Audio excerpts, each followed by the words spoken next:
साथियों नमस्कार, आदाब, सत श्री अकाल, जय भीम, जोहार। मैं डॉक्टर दशरथ नूनिया, प्रदेश अध्यक्ष Ambedkar party of India Rajasthan. संविधान, सत्य, विज्ञान, मानवता, मानवाधिकार और अंतर्राष्ट्रीय कानून तथा कॉस्मो ह्यूमनिज्म और अम्बेडकरिज्म पर आधारित pan India party movement and organization में आपका स्वागत करता हूँ। साथियों, आज जो मैं विषय लेना चाह रहा हूँ, कल हमारे पार्टी के राष्ट्रीय अध्यक्ष धीमान विजय मानकर साहब के द्वारा एक पोस्ट है वो सोशल मीडिया पर जो है वो प्रसारित हुई थी और उसमें ये लिखा हुआ था कि संविधान कितना ही अच्छा क्यों ना हो, इस बात के ऊपर भरोसा करने के बजाय संविधान में ये प्रावधान होना चाहिए या संविधान इतना स्ट्रांग होना चाहिए कि कितने ही गलत लोग सत्ता में क्यों ना आ जाए, वो एक सीमा के बाहर जाकर संवैधानिक संस्थाओं का, संविधान का और देश के लोगों के साथ में गलत व्यवहार करने का कार्य है वो ना कर सकें और उनका कोई दुरुपयोग है वो ना कर सके। ये बात है वो विजय मानकर साहब के द्वारा कही गई थी और इस बात को लेकर समय समय पर विजय मानकर साहब ने सकारात्मक रूप से संविधान में कुछ यानी कि एक तरह से बदलाव करने की बात है वो कही थी कि यदि हमारी सरकार सत्ता में आती है या मैं यानी कि एक तरह से जो है सरकार बनाता हूं, तो ऐसी स्थिति में मैं संविधान में क्या पॉजिटिव अमेंडमेंट कर सकता हूं। मैं सेकेंड और थर्ड जनरेशन ह्यूमन राइट्स है उनको इनकॉर्पोरेट यानी कि एक तरह से मैं करना चाहूँगा, क्योंकि जिस समय भारतीय संविधान बना था और बाबा साहब डॉक्टर अम्बेडकर ने संविधान बनाया था, उस समय तक जो है ये सेकेंड और थर्ड जनरेशन ह्यूमन राइट्स का कॉन्सेप्ट है वो डेवलप नहीं हो पाया था। तो ऐसी स्थिति में यानी कि एक तरह से अब उनकी आवश्यकता है, इनको इनकॉर्पोरेट किए जाने की आवश्यकता है। साथ ही साथ समय और परिस्थितियों के अनुसार यानी कि एक तरह से संविधान में बदलाव होना है वो भी अपने आप में जरूरी हो जाता है, क्योंकि संविधान अपने आप में गतिशील होना चाहिए एक प्रवाह की तरह से, और यदि समय और परिस्थितियों के अनुरूप यदि उनमें सकारात्मक परिवर्तन न किए जाए तो जैसा अभी यानी कि एक तरह से आप देख रहे हैं कि पिछले 11 साल से बीजेपी की सरकार केंद्र में है, नरेंद्र मोदी जी जो है वो प्रधानमंत्री है, एनडीए गठबंधन है वो अभी सत्ता में है, किस प्रकार से ये लोग हैं वो संवैधानिक संस्थाओं का दुरुपयोग कर रहे हैं और देश की जो हालात है वो आप लोगों के सामने है कि किन परिस्थितियों में देश को इन लोगों ने पहुंचा दिया है। तो इस दृष्टि से यानी कि एक तरह से मैं कुछ बातें हैं वो इस संदर्भ में जो है मैं रखना चाहूँगा कि क्या वाकई में यानी कि एक तरह से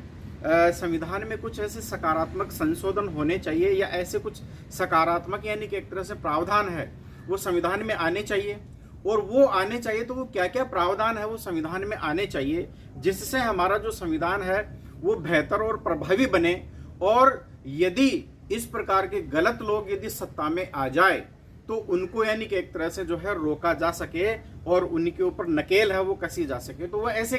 कौन कौन से प्रोविजंस हैं वो अभी यानी कि एक तरह से हमारे भारतीय संविधान में आने चाहिए ताकि इनके ऊपर जो है वो अंकुश लग सके और गलत नीतियां और संवैधानिक संस्थाओं का दुरुपयोग है वो जो है वो रुक सके। तो वो कैसे हो सकता है? तो जहां तक मैं मानता हूं, मैं पहला इसमें सुझाव ये देना चाहूंगा कि हमारे जो जनप्रतिनिधि हैं उनकी जो जवाबदेही होनी चाहिए और जनता के प्रति अपने आप में यानी कि एक तरह से उनका उत्तरदायित्व फिक्स किया जाना चाहिए। अर्थात संविधान में रिकॉल का प्रावधान है वो निश्चित रूप से वर्तमान परिस्थितियों में असंभावी हो गया, आवश्यक हो गया है। रिकॉल से तात्पर्य है कि यदि एक बार कोई विधायक या सांसद यदि चुन लिया जाता है तो अब 5 साल तक यानी कि एक तरह से वो सरकार वो सत्तारूढ़ रहती है। लेकिन यदि रिकॉल का प्रावधान लागू कर दिया जाए, यदि कोई सांसद या कोई विधायक यदि अपनी जो है जनता का प्रतिनिधित्व सही प्रकार से नहीं कर रहे हैं, यदि वो दुरुपयोग कर रहे हैं, तो ऐसी स्थिति में जो है जनता यदि 1/10 उस क्षेत्र के मतदाताओं के साथ में यानी कि एक तरह से ऐसा जो है वो प्रावधान होना चाहिए कि 1/10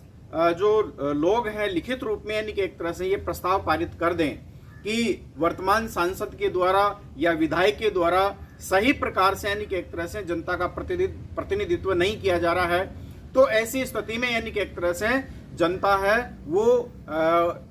चुनाव आयोग से ये मांग करे और इस प्रकार का प्रोविजन लागू कर दे कि 10% पब्लिक यदि मांग कर ले कि इस जो है इसके लिए जो है रिकॉल के लिए है वो चुनाव होना चाहिए, या रिकॉल के लिए यानी कि एक तरह से जनता की जो आवाज़ है वो सुनी जानी चाहिए, तो फिर उसके बाद में चुनाव आयोग है वो अपने आप में यानी कि एक तरह से जो है वो रिकॉल के लिए प्रस्ताव है वो रखे, और रिकॉल में यदि बहुमत से प्रस्ताव पारित हो जाता है तो फिर ऐसी स्थिति में ऐसे सांसद को या ऐसे विधायक को अपना पद त्याग है वो करना चाहिए। तो एक प्रोविजन तो अपने आप में ये आना चाहिए। दूसरी बात यह है कि जो हमारी संवैधानिक संस्थाएं हैं जैसे ईडी है, सीबीआई है, चुनाव आयोग है या सीएजी है, इसके साथ साथ में ये जो मीडिया है और दूसरे अन्य यानी कि एक तरह से यूजीसी है और भी यानी कि एक तरह से जो ये रिक्रूटमेंट से संबंधित यूपीएससी जैसी संस्थाएं हैं, पीएससी जैसी संस्थाएं स्टेट लेवल के ऊपर, इनको भी यानी कि एक तरह से इनकी नियुक्ति की प्रक्रिया को और साथ ही साथ यानी कि एक तरह से इनकी व्यवस्था को है वो और भी अधिक पारदर्शी और संवैधानिक बनाए जाने की आवश्यकता है। और इसको पारदर्शी और संवैधानिक किस प्रकार से बना सकते हैं? एक तो इनकी नियुक्ति की प्रक्रिया का जो प्रावधान है वो संसद और जनता के द्वारा संयुक्त रूप से होना चाहिए, और ऐसी व्यवस्था लागू की जानी चाहिए, डिस्कस किया जाना चाहिए कि और इसको किस प्रकार से बेहतर किया जाए, ताकि इन संस्थाओं का दुरुपयोग जो है वो सत्तारूढ़ सरकार कभी ना कर सके, जैसा कि अभी वर्तमान में किया जा रहा है। तो ये भी यानी कि एक तरह से जो अंकुश है वो लगाया जाना है वो जरूरी है। अच्छा, अगली बात है जो विधायक प्रक्रिया है, यानी कि एक तरह से जो कानून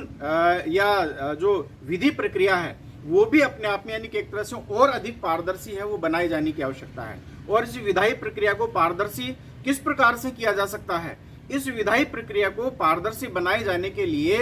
ये आवश्यक है कि जो भी यानी कि एक तरह से विधेयक है वो संसद या विधानसभाओं के द्वारा पारित किया जाए तो उनके ऊपर व्यापक रूप से बहस होनी चाहिए, जनता को पर्याप्त रूप से यानी कि एक तरह से जनमत निर्माण का उन्हें अवसर दिया जाना चाहिए। यानी जल्दबाजी में अभी वर्तमान में देखा गया है कि विधानसभाओं में और विशेष रूप से जो संसद में जो है जब विधेयक जब वहां पर रखे गए तो बिना किसी यानी कि एक तरह से बहस के, बिना किसी चर्चा के और बिना यानी कि एक तरह से जनमत को जागरूक किए आनंद फानन में सरकार ने अपनी जो है एक तरह से तानाशाही प्रवृत्ति का परिचय देते हुए उन विधेयकों को पारित है वो करवा लिया है, उनको कानूनी जो है जामा पहना दिया गया है। तो ये अपने आप में यानी कि एक तरह से ये जो प्रक्रिया है ये इनका दुरुपयोग है वो करने वाली प्रक्रिया है और इनके ऊपर अंकुश लगना चाहिए और इसकी जो प्रक्रिया वो पारदर्शी होनी चाहिए। और इसमें यानी कि एक तरह से संसद में जो है यानी संविधान में जो है वो सकारात्मक अमेंडमेंट है वो लाया जाना चाहिए ताकि बेहतर तरीके से यानी कि एक तरह से ये हो सके। इसके साथ साथ में मैं अगली बात ये कहना चाहूंगा कि हमारी जो चुनावी प्रक्रिया है वो पूरी तरह से यानी कि एक तरह से पारदर्शी नहीं है, ये फ्रॉड है, ये पब्लिक फंडिंग पर आधारित होनी चाहिए, कारपोरेट फंडिंग पर आधारित नहीं होनी चाहिए। अभी वर्तमान में जिन राजनीतिक दलों को जो चुनावी चंदा दिया जाता है वो पारदर्शी नहीं है, बल्कि 100% पारदर्शी होना चाहिए कि किन किन के द्वारा ये चंदा दिया गया है, ये ऑनलाइन होना चाहिए। इसके साथ साथ में ये भी होना चाहिए कि एक नेशनल इलेक्टोरल फंड बनना चाहिए। नेशनल इलेक्टोरल फंड में जिन भी कंपनियों को, जिन लोगों को टैक्स में रिबेट मिलती है एटीसीसी के तहत, तो इस प्रकार का जो भी फंड जिस यानी कि एक तरह से जिनको दिया जाना है या जो यानी कि एक तरह से जो है टैक्स रिबेट लेना चाहते हैं ये इस प्रकार का जो है वो डोनेशन देकर, तो क्यों ना इसके लिए एक नेशनल इलेक्टोरल फंड बना दिया जाए और राजनीतिक पार्टियों को जो है डायरेक्ट डोनेशन देने के बजाय उस नेशनल इलेक्टोरल फंड में ये कंपनियां या भी जो लोग हैं वो उसमें जो है वो फंडिंग करें। और जिनको टैक्स लेना है फिर एक ऐसी यानी कि एक तरह से जो बॉडी बननी चाहिए कि स्वतः ही यानी कि एक तरह से उनका जो है वो टैक्स रिबेट का सर्टिफिकेट है वो बन जाए। आज साथियों ये भी देखने में मिलता है कि बहुत सारी ये बड़ी बड़ी जो राजनीतिक पार्टियां, तथाकथित राजनीतिक पार्टियां, ये जो है डोनेशन के नाम पर बहुत बड़े यानी कि एक तरह से घपले हैं वो कर रहे हैं। टैक्स रिबेट के नाम पर इन कंपनियों के द्वारा, कारपोरेट घरानों के द्वारा जो है उनको जो है वो डोनेशन दे दिया जाता है और अंडर टेबल है वो वापस भी ले लिया जाता है। इस प्रकार का ये जो खेल और जो कुचक्र है वो इस देश में जो है चल रहा है। तो इसको रोकने का सबसे अच्छा तरीका यह है कि नेशनल इलेक्टोरल फंड बनाया जाए और वो जो फंड है जो भी डोनेशन है वो उस फंड में जाना चाहिए। और जो भी राजनीतिक दल हैं, उन राजनीतिक दलों को जो रजिस्टर्ड है या जो मान्यता प्राप्त है, उनके लिए उसको डिस्ट्रीब्यूट करने का एक फेयर जो है सिस्टम बनाना चाहिए। एक ऐसा ट्रांसपेरेंट और पारदर्शी व्यवस्था की जानी चाहिए कि उनके बीच में न्यायोचित रूप से उनका वितरण हो सके, ताकि कोई भी एक राजनीतिक पार्टी है वो इस डोनेशन का बहुसंख्यक या बहुतांश भाग है वो लेकर और उस पैसे का दुरुपयोग न कर सके, जैसा कि अभी यानी कि एक तरह से देखने को मिल रहा है। कारपोरेट जो है फंडिंग के माध्यम से जिस प्रकार से चुनाव को मैनेज किया जा रहा है, तो इसको मैनेज करने से रोकने का जो प्रोविजन यदि खत्म करना है, तो नेशनल इलेक्टोरल फंड और फिर उसकी डिस्ट्रीब्यूशन की पारदर्शी जो प्रक्रिया है वो अपनाई जाकर इसके ऊपर जो अंकुश है, वो रोक है, वो लगाई जा सकती है। तो ये जो प्रोविजन है वो भी किया जाना चाहिए। इसके साथ साथ में मैं अगली बात ये कहना चाहूंगा कि मीडिया रेगुलेशन एक्ट है वो आना चाहिए। मीडिया जिस प्रकार से यानी कि एक तरह से आज सरकार की गोद में बैठा हुआ है, जिस प्रकार से जो मीडिया है आज सरकार के लिए अपने आप में यानी कि एक तरह से भूमिका निभा रहा है और उसके प्रचार तंत्र के रूप में काम कर रहा है, तो इसके लिए भी यानी कि एक तरह से अंकुश होना चाहिए और मीडिया के लिए मीडिया रेगुलेशन एक्ट आना चाहिए। और इसके साथ साथ में सोशल मीडिया को जो है वो एक आवश्यक जो है स्वतंत्रता है वो मिलनी चाहिए। यदि किसी प्रकार की यदि कोई ऐसी कोई सेंसरशिप या ऐसे कोई प्रोविजन लागू होने हैं, तो उसके लिए भी एक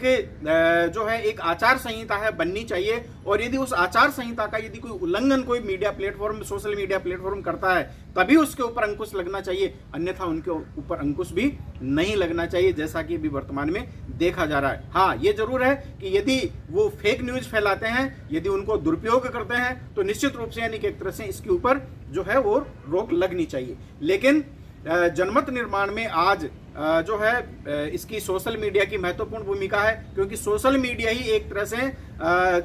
जन मीडिया बनकर रह गया है। बाकी जो मेन स्ट्रीम मीडिया, जो समाचार पत्र और जो टीवी चैनल्स हैं, वो तो ज्यादातर जो है वो बिक चुके हैं और सरकार की यानी कि एक तरह से जो है चापलूसी के अलावा और सरकार की के प्रचार तंत्र के अलावा और उनके पास में कोई काम नहीं रह गया है। और सरकार की खामियों और गलतियों को उजागर करने के बजाय उनको ढांपने का और उनको जो है वो एक तरह से जो है